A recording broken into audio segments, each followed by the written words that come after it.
जय हिंद। स्वागत है आप सभी का हमारी ऑनलाइन क्लास में। फ्रेंड्स, आज से हम आपके लिए एक नई पहल की शुरुआत करने वाले हैं एनसीईआरटी की। अब से हम एनसीईआरटी की पाठ्य पुस्तिका का अध्ययन करेंगे। किसी भी एग्जाम के लिए, किसी भी प्रतियोगी परीक्षा के लिए जरूरी होता है एनसीईआरटी पढ़ना, है ना।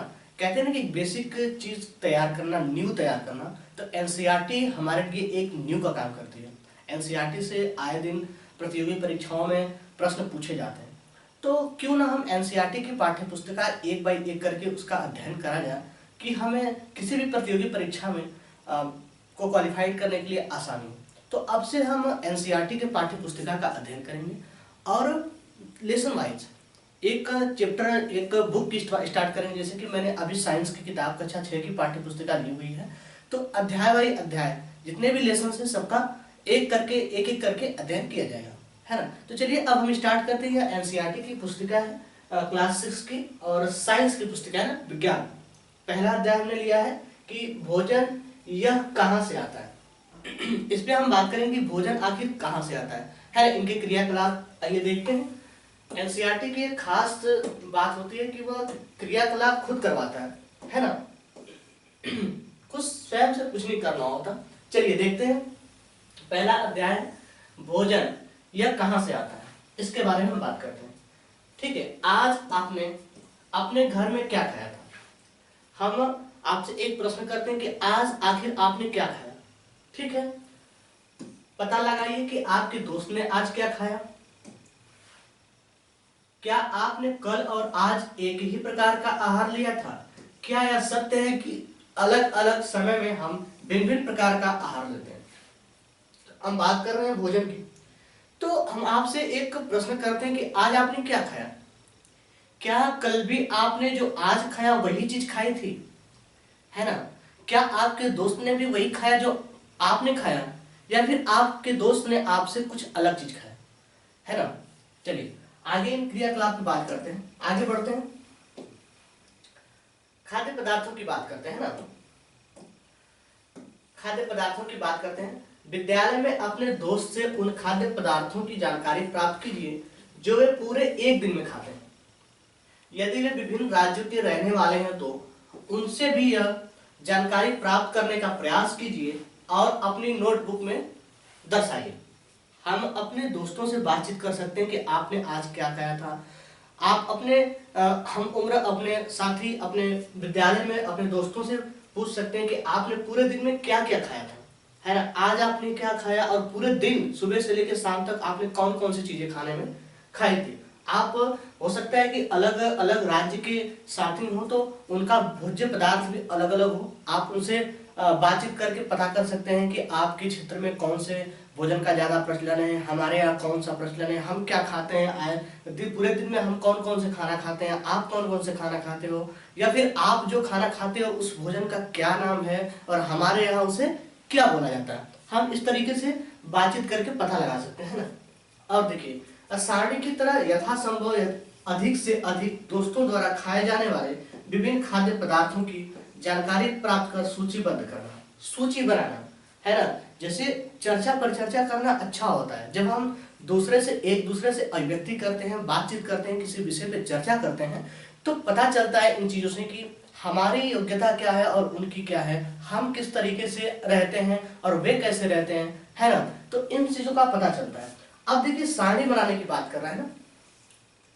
कह रहा है कि हम क्या खाते हैं, इसकी सूची बनाइए, है। अपने दोस्तों से बातचीत करिए और उसकी सूची बनाइए कि हम क्या क्या खाते हैं। देखिए यहाँ कह रहा है सारणी में कि हम क्या खाते हैं। विद्यार्थी चाहे अपने दोस्त का यहाँ नाम लिखिए, फिर पूरे दिन में खाए गए खाद्य पदार्थ, है ना। अपने दोस्त का नाम लिखिए कुछ भी, है ना, अपने दोस्तों का कुछ नाम लिखिए।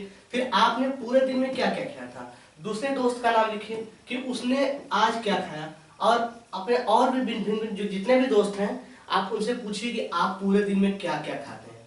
फिर आप मिलान करिए कि क्या जो चीज हम खाते हैं वो अभी हमारा दोस्त वही खाता है या फिर हमसे अलग खाता है, या फिर जितने हमारे दोस्त जिनसे जिनसे हमने बातचीत की, क्या सबके भोज्य पदार्थ एक जैसे हैं।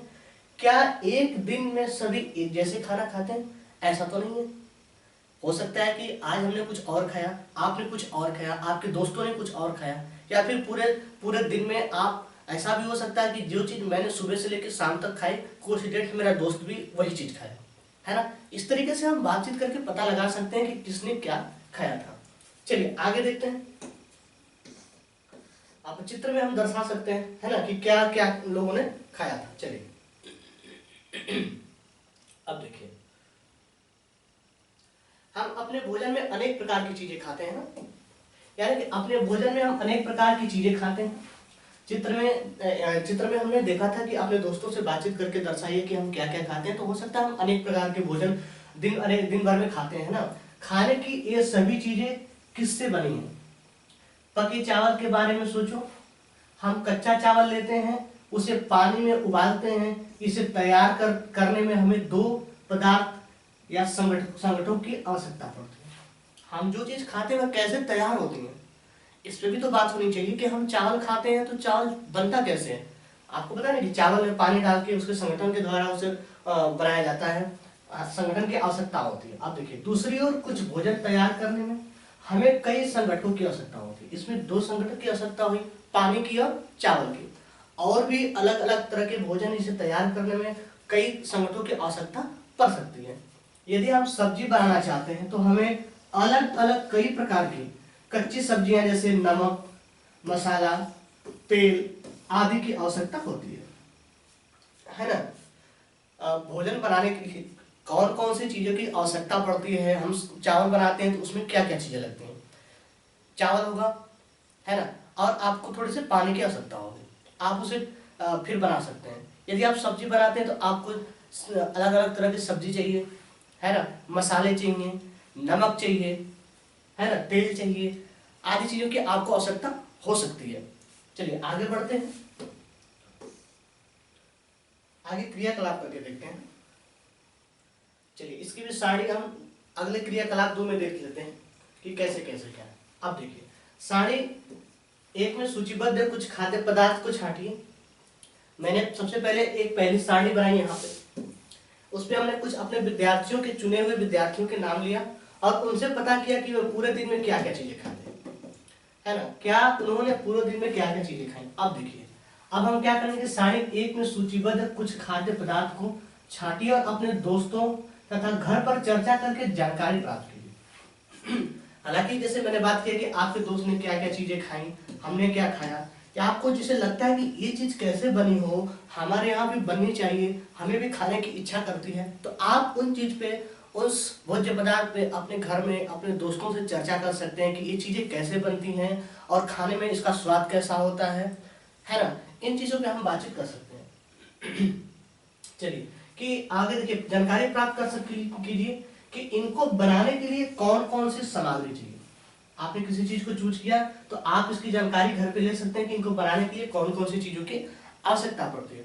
अब देखिए, अब जो चीजें हम बनाएंगे उसे एक और सारणी में सूचीबद्ध करते हैं। वस्तु का नाम लीजिए, उसमें प्रयुक्त कच्ची सामग्री जैसे उदाहरण में दिया गया है। अब देखिए, जैसे हमने एक सारणी तैयार किया, एकदम बेसिक से एक एक पॉइंट हम पढ़ेंगे ना, सब चीजें समझते चलेंगे।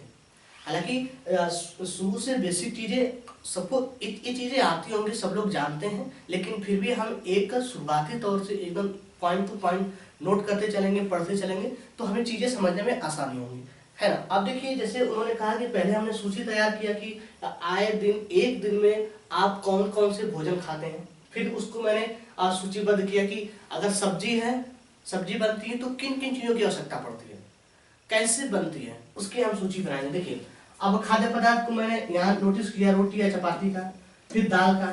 तो रोटी बनाने में क्या क्या चीजों की आवश्यकता पड़ती है? आपको आटा की आवश्यकता पड़ेगी, पहली बात, आपको रोटी बनानी है तो आटा की आवश्यकता पड़ेगी। और किस चीज की आवश्यकता पड़ेगी? आपको पानी की। आपको रोटी बनाना है तो आपको किस किस चीज की आवश्यकता पड़ेगी? आपने अपने दोस्त से बात किया, आपके दोस्त ने बताया कि हम सुबह रोटी खाए थे, सब्जी खाए थे, दाल खाए थे, चावल खाए थे।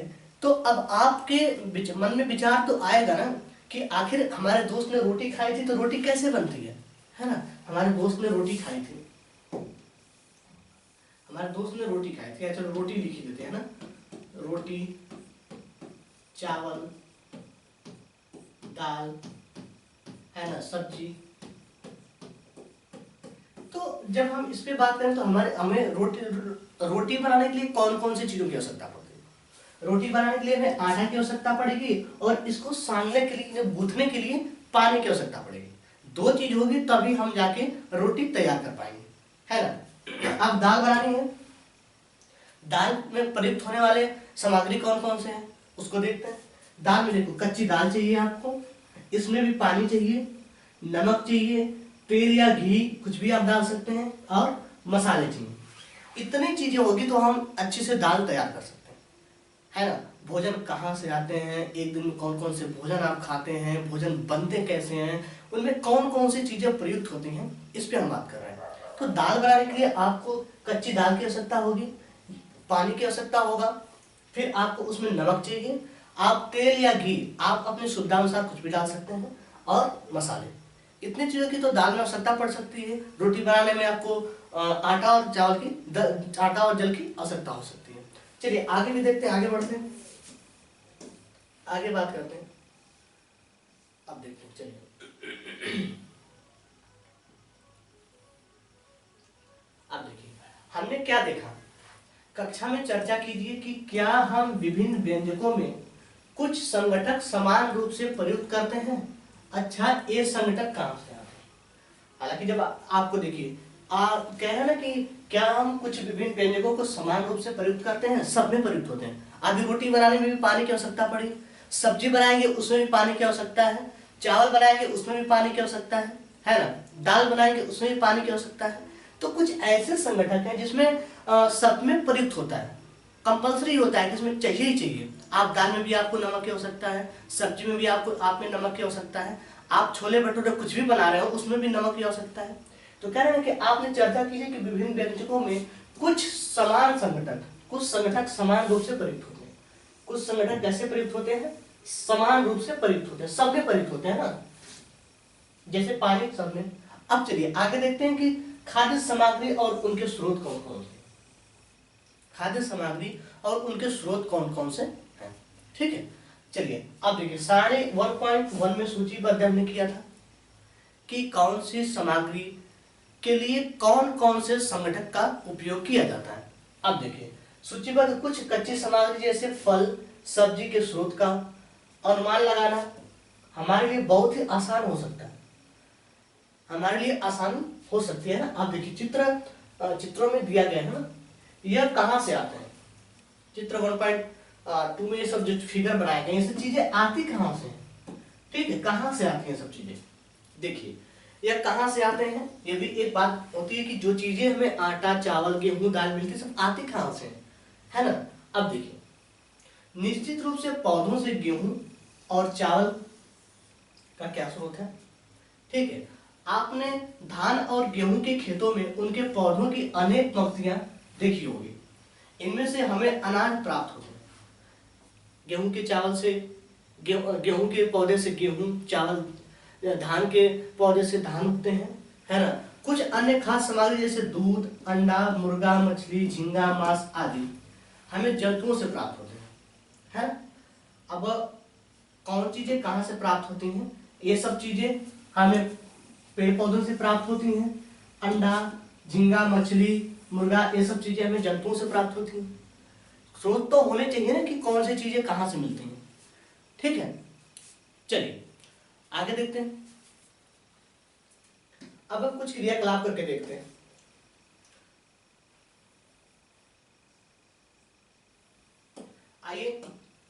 आइए हम पूर्व में सूचीबद्ध खाद्य पदार्थों और उनके संगठनों के स्रोत जानने का प्रयास करते हैं। हमने जो सूची बनाई थी, पहली सूची बनाई कि हमारे दोस्त आए दिन एक दिन में कौन कौन से भोजन ग्रहण करते हैं। फिर हमने दूसरी सूची तैयार की कि जो भोजन हम ग्रहण करते हैं उनके बनाने के लिए कौन कौन से संगठनों का प्रयोग किया जाता है। सब्जी बनाने के लिए क्या क्या चीज की आवश्यकता पड़ती है, दाल चावल बनाने के लिए कौन कौन सी चीजों की आवश्यकता पड़ती है, उस पर हम कुछ चर्चा करते हैं ना, उनके स्रोत जानते हैं, जानने का प्रयास करते हैं। कुछ उदाहरण जैसे हमने सारणी में दर्शाया गया था, कुछ और उदाहरण इस सूची में जोड़िए। इससे रिक्त स्थानों की पूर्ति कीजिए। हम क्रियाकलाप कर सकते हैं और भी उसमें चीजों को दर्शा सकते हैं। जैसे हमने दो चीज दर्शाई थी, रोटी और दाल, आप उसमें चावल जोड़ सकते हैं। सब्जियां जोड़ सकते हैं, है ना। और भी भोज्य पदार्थ अनेक प्रकार के हैं, आप उसमें जोड़ सकते हैं, सूचीबद्ध कर सकते हैं अपने सुविधा अनुसार पता करने के लिए। चलिए और देखते हैं, यहाँ जो सूची बनाई गई है, फल इत्यादि के स्रोत जंतु से हमें दूध मांस मिलते हैं, अंडे मिलते हैं तथा अन्य जानवर उत्पाद प्राप्त करते हैं, जैसे गाय बकरी तथा भैंस से दूध देने वाले सामान्य पशु हैं, ठीक है। और दूध एवं विभिन्न दुग्ध उत्पाद जैसे मक्खन और क्रीम, ये सब चीजें जो दूध घी, ये दूध प्राप्त कर सकते हैं हम जो जंतु से, ठीक है। तो अब हम एक सूची तैयार करेंगे, आप सूची बना सकते हो स्वयं से भी, है ना, और आप अपने से क्रियाकलाप भी कर सकते हैं। चलिए आगे देखिए।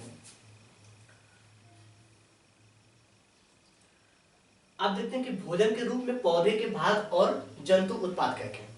भोजन के रूप में हम कौन कौन से पौधे के भाग ग्रहण करते हैं। चलिए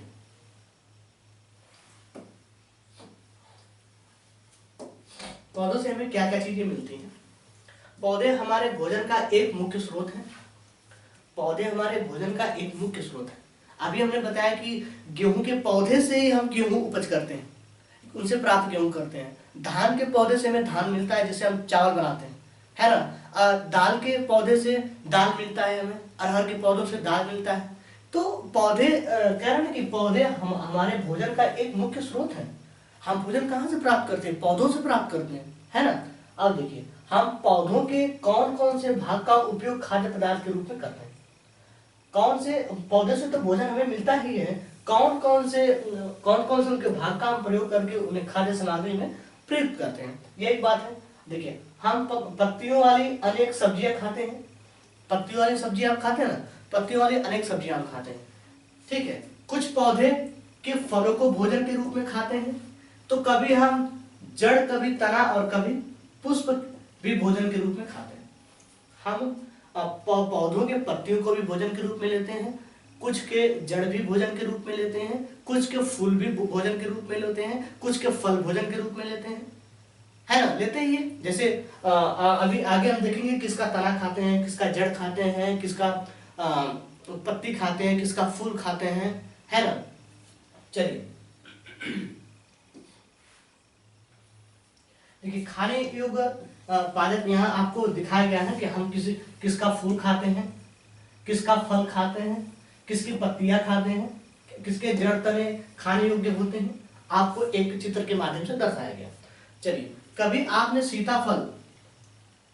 सीताफल के फूलों को चावल की पिट्ठी में डुबोकर व तलकर पकौड़े बनाकर खाया है। इसका प्रयत्न कीजिए, आप सीताफल के पकौड़े बना सकते हैं, है ना। कुछ पौधों के 2 या 2 से अधिक भाग खाने योग्य होते हैं। उदाहरण के लिए जैसे सरसों के बीज से तेल प्राप्त होता है एवं इसकी पत्तियों का उपयोग साग बनाने के लिए किया जाता है।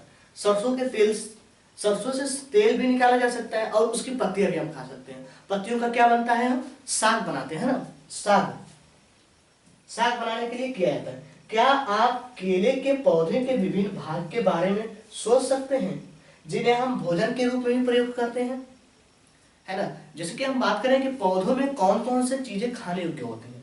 अभी सरसों की बात करें तो सरसों से हम तेल भी प्राप्त कर सकते हैं और उसकी पत्तियों का हम साग भी बना सकते हैं, खा सकते हैं। अब केले की बात करें तो केले को भोजन के रूप में भी लेते हैं। क्या आप किसी अन्य पौधों के बारे में सोच सकते हैं जिनके 2 से अधिक भाग खाने योग्य हो।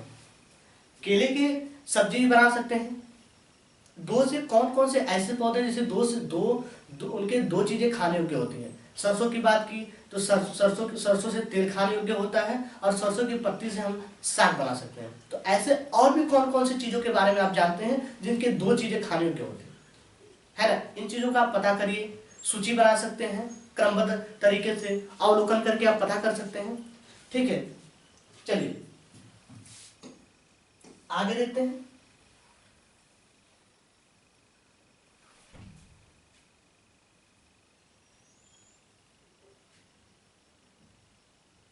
आगे पहली जानना चाहती कि हमारे भोजन का पौधे और जंतु के अलावा भी कोई अन्य स्रोत है क्या। आपको पता है कि जंतुओं के अलावा, पौधों के अलावा और भी कुछ ऐसे चीज हैं जो हमारे भोजन के स्रोत हैं। कहने की पहली जानना चाहती है कि हमारे भोजन का पौधे और जंतु के अलावा कोई अन्य स्रोत है, और कौन कौन से स्रोत हैं जिनसे हम भोजन प्राप्त कर सकते हैं जंतुओं और पौधों के अलावा। आपने कभी सोचा है कि भोजन हमें पौधों से मिल जाते हैं, जंतुओं से मिल जाते हैं, तो और भी ऐसी कौन कौन सी सामग्रियां जिनसे हम भोजन अपना प्राप्त कर सकते हैं, और कहां कहां से भोजन हमें मिल सकते हैं, है ना। ये सोचने वाली बात है। सोच सकते हैं आप, अवलोकन कर सकते हैं, एक दूसरे से इस विषय पर चर्चा भी कर सकते हैं। बातचीत करना उचित होता है। यदि आप अपनी अभिव्यक्ति किसी के सामने करते हैं तभी आप चीजों को अच्छे तरीके से समझ पाते हैं, है ना। चलिए और सारणी में देखते हैं, सूचीबद्ध है कि खाद्य पदार्थ में उन संगठनों को छांटिए जिनके मुख्य स्रोत पौधे हैं। आपको कौन कौन से खाद्य पदार्थों को पौधों से ग्रहण करते हैं उनको अलग करिए, और कौन कौन से चीजों को आप जंतु से पाते हैं उन्हें आप अलग करिए, है ना। ये पौधों के किन भागों को प्राप्त होते हैं, इन खाद्य पदार्थों और पौधों के भागों को सारणी के अनुसार सूचीबद्ध करिए। आप सूची बनाइए कि पौधों के कौन कौन से ऐसे पौधे हैं जो हमारे खाने योग्य हैं, और पौधों से हम कौन कौन सी चीजें खाते हैं, फूल खाते हैं, पत्तियां खाते हैं, या फिर उसकी फलियां खाते हैं, या फिर उसके जड़ खाते हैं, क्या क्या चीजें हम खाते हैं और किस पौधे से कौन सी चीज खाने योग्य होती हैं, इसको हम सूचीबद्ध कर सकते हैं। देखिए खाद्य पदार्थ के मुख्य स्रोत की तरह पौधे कौन से हैं, बैगन का भरता बनता है ना। मुख्य संगठन कौन कौन से इसमें, बैगन, मिर्च मसालों के रूप में, है ना। चलिए थोड़ा इसको पेज ऊपर कर लेते हैं, एक शब्द लिखने लगे। आइए खाने योग्य चीजें क्या क्या हो सकती हैं। देखिए खाद्य पदार्थ के मुख्य स्रोत की तरफ एक पौधा जैसे बैगन का भरता, ठीक है। अब इसमें संगठन के स्रोत कौन कौन से हैं, क्या क्या चीजें हो सकती हैं, क्या क्या चीजें इसमें मिला के बनाई जा सकती हैं जब हम बैगन का भरता तैयार करते हैं। उससे सबसे पहले तो हमें बैगन चाहिए, बैगन चाहिए, फिर उसमें मिर्च मसाले के रूप में कोई अन्य पदार्थ भी हम डाल सकते हैं, ठीक है। अब इसका हम क्या खा रहे हैं ना, पौधे का भाग जो हमें संगठन देता है, क्या देता है, फल। बैगन जो बैगन का पौधा उसका फल ही तो है बैगन, ठीक है। अब चलिए दूसरी चीजों में कुछ और भी, इसमें तेल, मूंगफली, सरसों, सोयाबीन या किसी अन्य पौधे से भी हम प्राप्त कर सकते हैं। ऐसी सूची आप भी अपने सोच विचार के बना सकते हैं, ठीक है। सूची आप स्वयं से तैयार कर सकते हैं। चलिए भोजन कहां से आते हैं इसके बारे में बातचीत करना चाहिए कि यह भोजन आते कहां से हैं, ठीक है। चलिए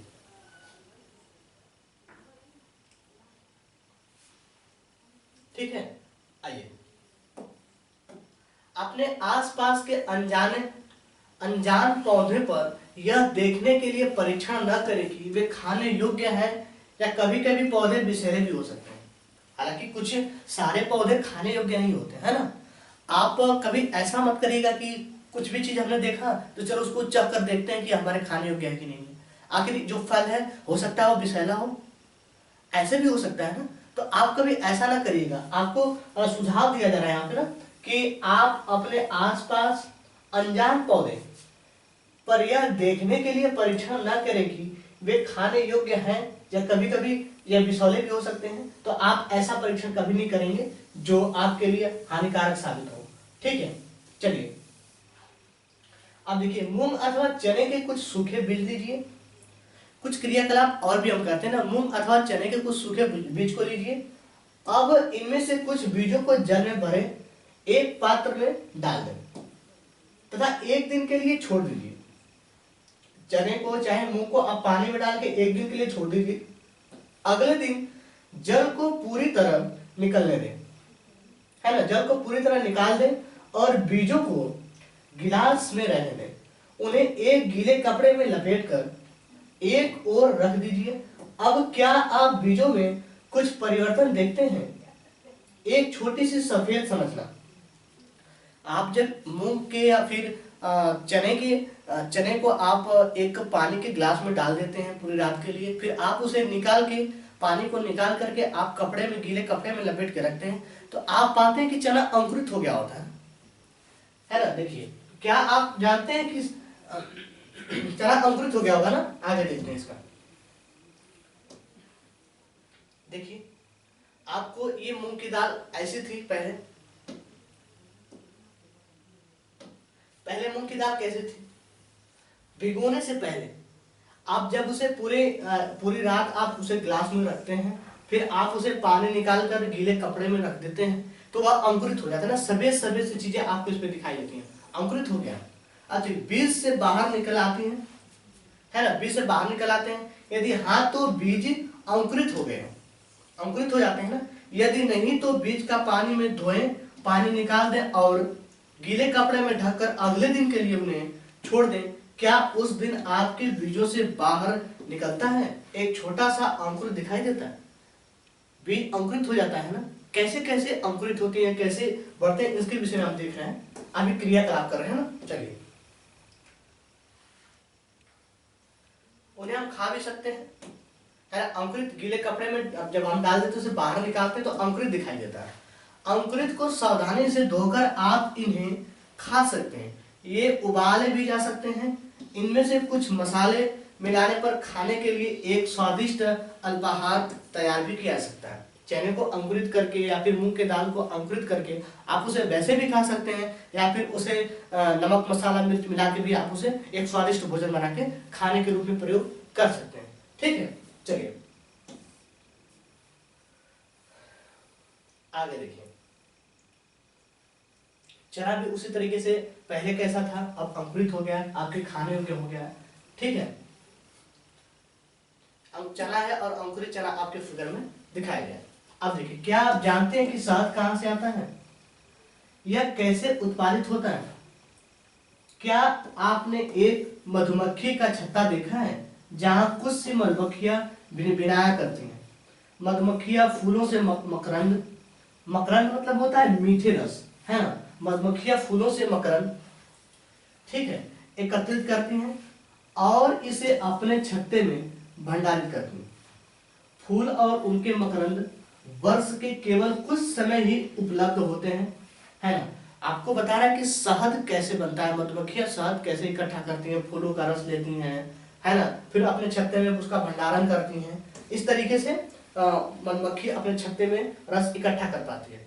आप देख रहे हैं ना कि किस तरीके से मधुमक्खियां इस पे छपी हुई हैं, इस पे रस इकट्ठा कर रही हैं। ठीक है, इस मकरंद, मकरंद मतलब मीठा रस का भंडारण कर लेते हैं ताकि पूरे वर्ष इसका उपयोग किया जा सके। हम ऐसे छत्तों से मधुमक्खियों द्वारा भंडारित भोजन का शहद के रूप में उपयोग करते हैं। मधुमक्खियां अपने लिए भंडार बनाती हैं कि हम पूरे वर्ष तक उसका भोजन ग्रहण कर पाए, भोजन को अपने इकट्ठा रख पाए। जिस तरीके से हम अपने गेहूं, चना, चावल, दाल इकट्ठा करके रखते हैं कि हम वर्ष भर उसे खा सकें, उस तरह से मधुमक्खियां अपने लिए संरक्षण करके रखती हैं। ठीक है, उनसे हम मधु भी प्राप्त कर लेते हैं ना। तो इस तरीके से भोजन कौन से कहां से आते हैं, इसके बारे में बातचीत कर रहे हैं। अब हम ये भी बात कर सकते हैं कि आखिर जंतु क्या खाते हैं। हमने तो बात है कि हम क्या खाते हैं, अब जंतु क्या खाते हैं इसके बारे में बात करते हैं, है ना। वे क्या क्या चीज खाते हैं। चलिए, क्या आपके घर में कोई ऐसा पालतू पशु है जिसकी आप देखभाल करते हैं? आप अपने बारे में बताइए, क्या आपके घर में कोई ऐसा पालतू जानवर है? कुत्ता, भेड़, बकरी, गाय, पशु, भैंस, बिल्ली। क्या आपके घर में कोई ऐसा पालतू पशु है जिसकी आप देखभाल करते हैं, जैसे कुत्ता, बिल्ली, भैंस, बकरी? या फिर आपको इसकी जानकारी की आवश्यक होगी कि आपका पालतू जानवर क्या खाता है। यदि आपने जानवर पाला होगा तो आपको इसकी भी आवश्यकता है कि आपका जो पालतू जानवर है वह कौन कौन सी चीजों को खाता है, क्या खाता है, अन्य जंतु क्या खाते हैं। आप तो जिन चीजों को पालतू बनाए हैं उनके बारे में तो आप जान पाते हैं कि हमारा कुत्ता क्या खाता है, हमारी बकरी क्या खाती है, भैंस क्या खाती है। और भी तो जानवर हैं, उनके बारे में पता करिए कि आखिर वे क्या खाते हैं। ठीक है, अन्य जंतु क्या खाते हैं। क्या आपने कभी गिलहरी, कबूतर, छिपकली या छोटे छोटे कीट को खाते देखा है? आप पता कर सकते हैं, है ना। इन चीजों को आपने कभी क्या खाते हुए देखा है? नहीं देखा होगा ना। चलिए अब देखिए, गिलहरी अखरोट खाते हैं। आपको गिलहरी का फिगर ना, गिलहरी क्या खाता है, अखरोट खाता है।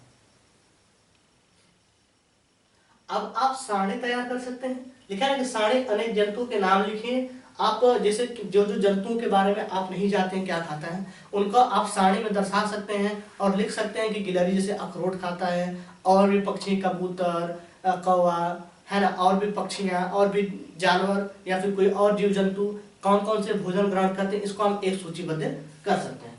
ठीक है, चलिए अब हम सूची कर सकते हैं।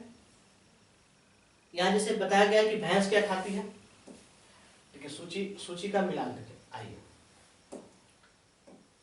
जीव का नाम है और खाए जाने वाले भोजन। भैंस क्या खाती है, आप तो भैंस के बारे में जानते होंगे, बिल्ली के बारे में भी जानते होंगे कि क्या चीजें खाती है ना। अब देखिए भैंस क्या खाती है, घास खाती है, खली खाती है, भूसा खाती है, अनाज खाती है, पत्तियां भी खाती है। बिल्ली क्या खाती है, छोटे जंतु, पक्षी या फिर दूध को खाती है ना। इस तरीके से आप अब सूची बना सकते हैं कि चूहा क्या खाता है, शेर क्या खाता है, बाघ क्या खाता है, मकड़ी क्या खाती है, छिपकली क्या खाती है, गाय क्या खाती है, मनुष्य क्या खाते हैं, या फिर तितलियां क्या खाती हैं, कौवा क्या खाता है, और अन्य जीव जंतु क्या खाते हैं। आप इनका पता लगाइए, है ना। आप एक क्रियाकलाप आप स्वयं से खुद करिए। आप अपने आस-पास पड़ोस अपने परिवेश में आप इन चीजों का पता कर सकते हैं कि क्या बिल्ली क्या खाती है, कबूतर क्या खाती है, मकड़ी क्या खाती है, छिपकलियां क्या खाती हैं। आप अपने आसपास के लोगों से, अपने या फिर किसी जानने वाले सहयोगी साथी से आप बातचीत करिए। इन सब चीजों के बारे में आप जानकारी इकट्ठा करिए, स्वयं से करिए। स्वयं से करना और अध्यापक से सीखने में अंतर होता है। आप जो क्रियाकलाप स्वयं अवलोकन करके करेंगे तो आपकी जो स्मृति होगी और तगड़ी होगी ना। आप इन क्रियाकलाप आपको बालक को इसलिए दी जाती है कि वे खुद से, जो बालक होता है ना, वे एक अपने में एक वैज्ञानिक होता है, वैज्ञानिक करता होता है, खोज करता होता है। वे अनुकरण करके या फिर उसमें अध्ययन करने की क्षमता तो जन्मजात होती है। आप इन चीजों को अपने आसपास परिवेश से पता कर सकते हैं, चीजों की कौन से जानवर क्या खाते हैं। ठीक है, चलिए अब देखिए अगला है कि पहली जानना चाहती है कि 1.6 में बढ़ते समय मनुष्य को आप किस वर्ग में रखेंगे, है ना। आप मनुष्य को किस वर्ग में रखेंगे, ठीक है। अब आइए देखिए इस पे बातचीत कर लेते हैं।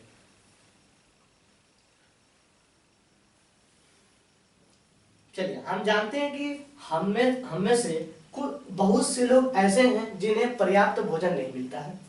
हमें ऐसे उपाय खोजने की आवश्यकता होती है कि जिनके द्वारा देश में अधिक खाद्य उत्पादन किया जा सकता है। यही पर्याप्त नहीं होगा, बल्कि हमें ऐसे भी उपाय खोजने चाहिए जिनमें यह सुनिश्चित हो कि यह भोजन हमसे प्रत्येक को आसानी से उपलब्ध हो सके।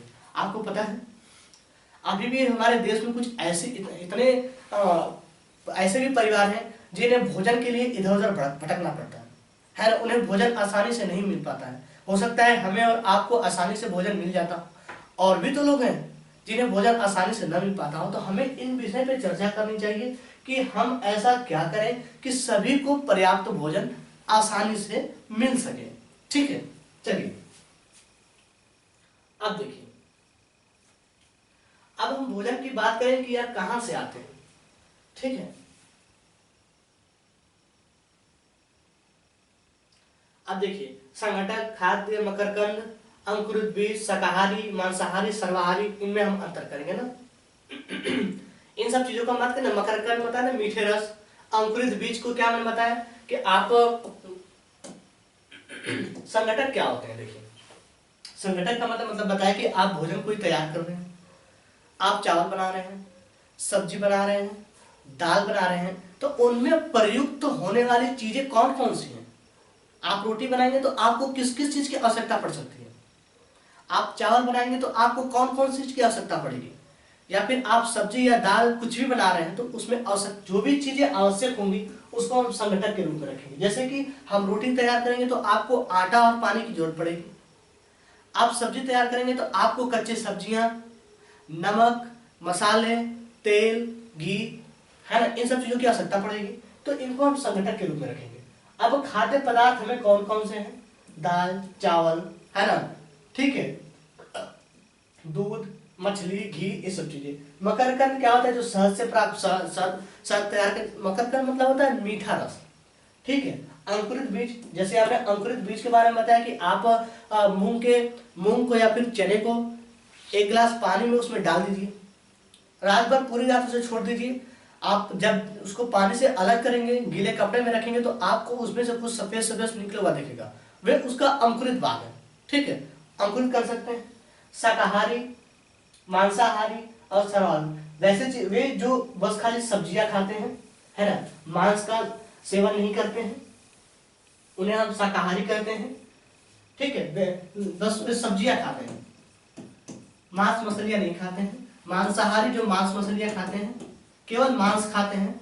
शाकाहारी जो केवल सब्जियां खाते हैं, है ना, पेड़ पौधे पत्तियां खाते हैं, पत्तियों से उगे हुए उनके फल फूल, है ना, फिर जड़ तना खाते हैं। मांसाहारी जो मांस खाते हैं, और सर्वाहारी जैसे हम लोग हैं, सब्जी भी खाते हैं, ठीक है, मांस भी खाते हैं, दोनों चीजें खाते हैं, उन्हें हम कहते हैं सर्वाहारी। जो दोनों चीजों का भोजन करते हैं सर्वाहारी, और जो एक चीज खाते हैं, सब्जी खाते हैं, उनसे शाकाहारी, जो मांस खाते हैं उनसे मांसाहारी।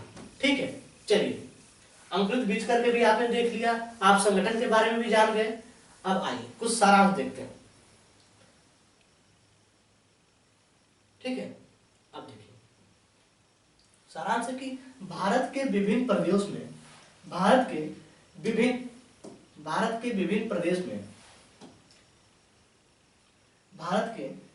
प्रदेश में खाए जाने वाले भोजन में बहुत अधिक विविधता है। विविधता तो है ना, अलग अलग देशों में अलग अलग चीजों जैसा भोजन ग्रहण किया जाता है। ठीक है, हमारे भोजन में मुख्य स्रोत पौधे और जंतु हैं। मुख्य स्रोत हमारे भोजन में क्या है? पौधे और जंतु। ठीक है, अब देखिए, जो जंतु केवल पादप खाते हैं उन्हें शाकाहारी कहते हैं। पादप, पादप मतलब समझ रहे हैं, पादप जिसे कहते हैं, वनस्पति विज्ञान। पादप, आप पेड़ पौधे खाते हैं, उनसे उगे हुए उनके फल खाते हैं, या फिर उनके फूल खाते हैं, उनके जड़ तना या फिर उसमें पत्तियां खाते हैं, उन्हें हम क्या कहते हैं? पादप कहते हैं। ठीक है, तो जो हम जिन पादप से जो चीजें हम ग्रहण करते हैं उन्हें हम शाकाहारी कहते हैं। क्या कहते हैं? शाकाहारी। ठीक है, अब देखिए, जो जंतु केवल जंतुओं को खाते हैं उन्हें हम क्या कहते हैं? मांसाहारी। शाकाहारी जो पादप को खाते हैं, और वैसे जीव जंतु जो केवल जंतुओं को खाते हैं, उनके मांस को खाते हैं, उन्हें हम कहते हैं मांसाहारी। ठीक है, अब देखिए, जो जंतु पादप तथा दूसरे प्राणी दोनों को खाते हैं उन्हें सर्वाहारी कहते हैं। ठीक है, उन्हें क्या कहते हैं? सर्वाहारी। अब देखिए, अब आपको मैंने बताया कि अनेक प्रदेशों में भोजन की विविधता है। ठीक है, अन्य जगहों के, अलग अलग जगहों के भोज्य पदार्थ अलग अलग हैं, अलग अलग नाम से जानते हैं, अलग अलग भोज्य पदार्थ हैं। अब हम कहते हैं कि मुख्य रूप से हमें भोजन प्राप्त कहाँ से होते हैं? एक तो हमें जंतुओं से भोजन मिलते हैं, और दूसरा हमें पादप से मिलता है। ठीक है, अब देखिए, वैसे जीव जंतु जो केवल पादप को खाते हैं, पादप मतलब होता है ना, जिसे हम कहते हैं ना, पादप, वनस्पति विज्ञान को पादप कहते हैं, तो पादप के अंदर पेड़ पौधे आ जाएंगे। ठीक है, पेड़ पौधों से प्राप्त सब्जियां, धान चावल गेहूं, या फिर उनके फूल पत्तियां, जड़ तना आदि सी जाएंगे। तो जो बस केवल उनका भोजन में ग्रहण करते हैं, तो उन्हें हम क्या कहते हैं? जो बस उन्हें ग्रहण करते हैं भोजन में, उनको हम कहते हैं, कहाँ गया, उनको हम कहते हैं शाकाहारी। और जो केवल मांस ग्रहण करते हैं उसे हम कहते हैं मांसाहारी, और जो पादप और मांस दोनों ग्रहण करते हैं उसे हम कहते हैं शाकाहारी। ठीक है, चलिए, कहां पर गया?